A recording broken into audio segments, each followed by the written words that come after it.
Hey guys, this is Shawn coming to you again, and I'm outside. I just want you to know that I will probably do a lot of videos outside. I spend a lot of time in my car, and I'm thinking if I'm going to try to keep this going, that I'll probably be in my car a lot. So, second video, I'm excited, and I thought this was going to be fun. I got this video from James Colwell, and it was a tag video that he came up with. Hi James, I hope you're doing well. You're looking like you're in good spirits, and I'm a fan. So you said it was open to anyone to do a tag video. Are you shady? Well, I'm gonna put my sunglasses on just because it's sunny out, but I wanted to greet you with my eyes open. So he has 10 questions, and I went over his video. I just kind of rapid fire did my answers really off the top of my head, not thinking. I wanted to be kind of impromptu. I'm gonna apologize in the beginning right now. I am outside, so if there's a lot of outdoor interference, you know, people are still enjoying the last days of summer here in Northwest Indiana, which is where I live. So you might hear some motorcycles, but let's get to it. Okay, so number one, do you consider yourself to be shady?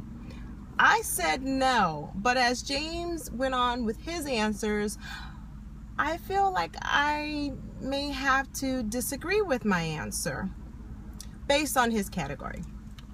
Number two, do you screen your calls or do you pick up?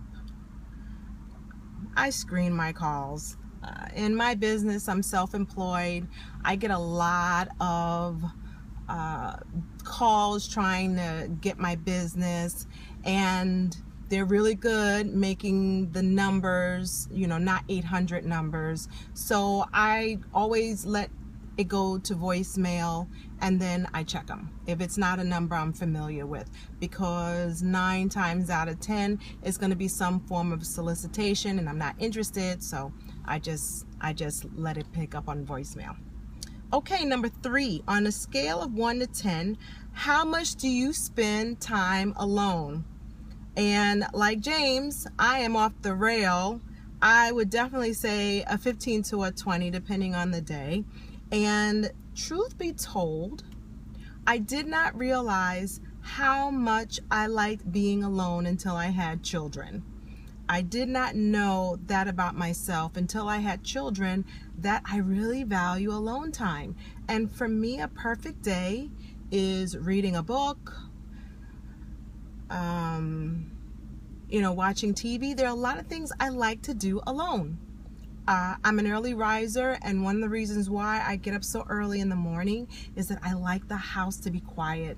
I like to be quiet with my thoughts and drink my coffee, head to the gym, and for me, that's like how I like to start my day. So I like to do a lot by myself.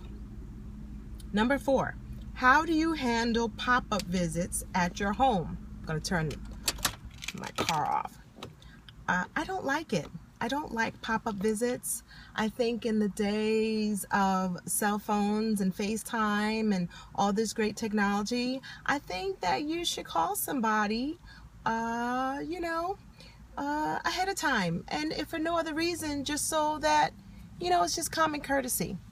I spend a lot of time in my car, and if I'm near some place or someone I want to see, you know, I'll do a quick phone call. I'm like, hey, I'm in your neighborhood. Do you have a minute? Can I stop by? And, you know, feel free to say, yeah, girl, come on by, or no, now isn't a good time.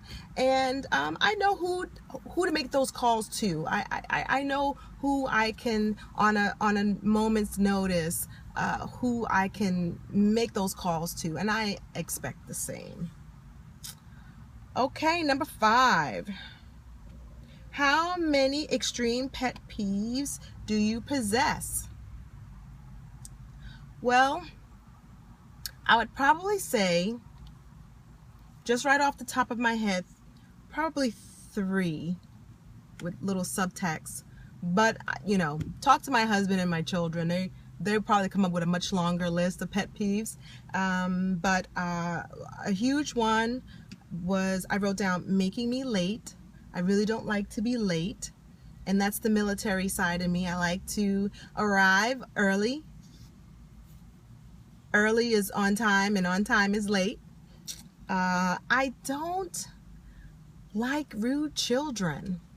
And I will caveat that with, I don't like rude children who are not corrected by their parents when their parents are around them. I see a lot of rude children and parents don't correct their behavior, whether it's, you know, the way they talk to them, especially out in public. I don't think that's cool.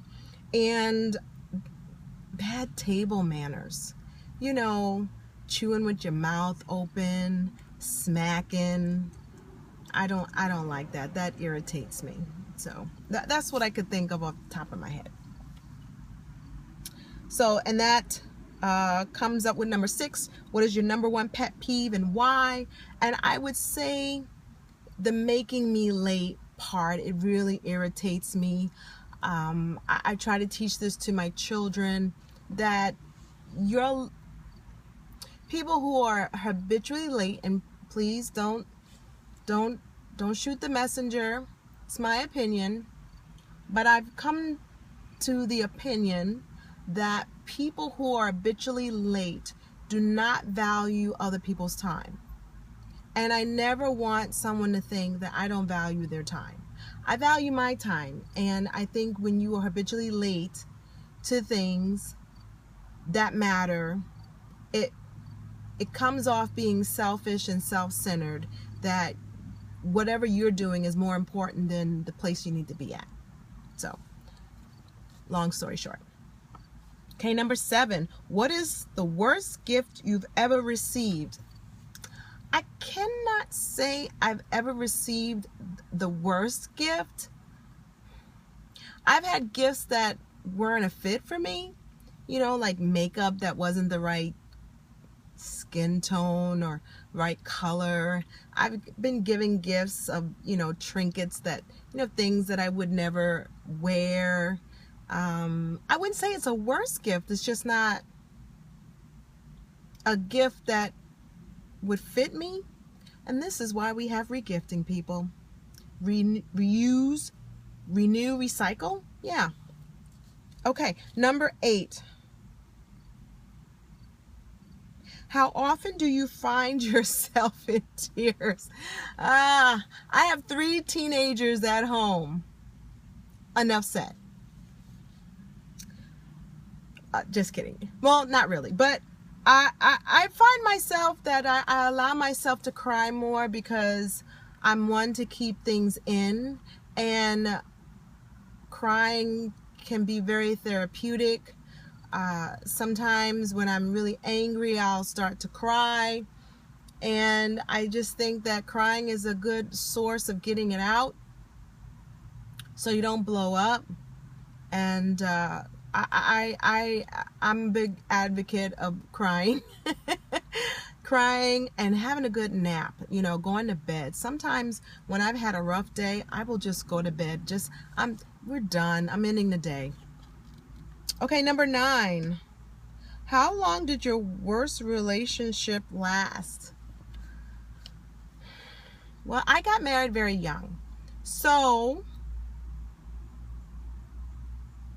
I would say my worst relationship, I guess if you want to call it, not so great relationship, it probably lasted a year. And then number 10, who ended the relationship? Did you remain friends? Okay, who ended the relationship? I did. And did you remain friends? I would say no. And again, this was during my active duty military time, and PCSing was a great way to end a relationship. I gotta go. No, didn't remain friends, but that's because we didn't have Facebook and cell phones and all of that in the 90s. So it was very easy to lose touch with people. So, you know, It is what it is. So I hope you enjoyed this. James, I'm going to try to contact you because you opened it to everyone. I'm a new YouTuber. I hope you like what you see and have a great evening. It's in the evening, still enjoying the sun. Have a great day. Have a great evening. Have a good night. Bye.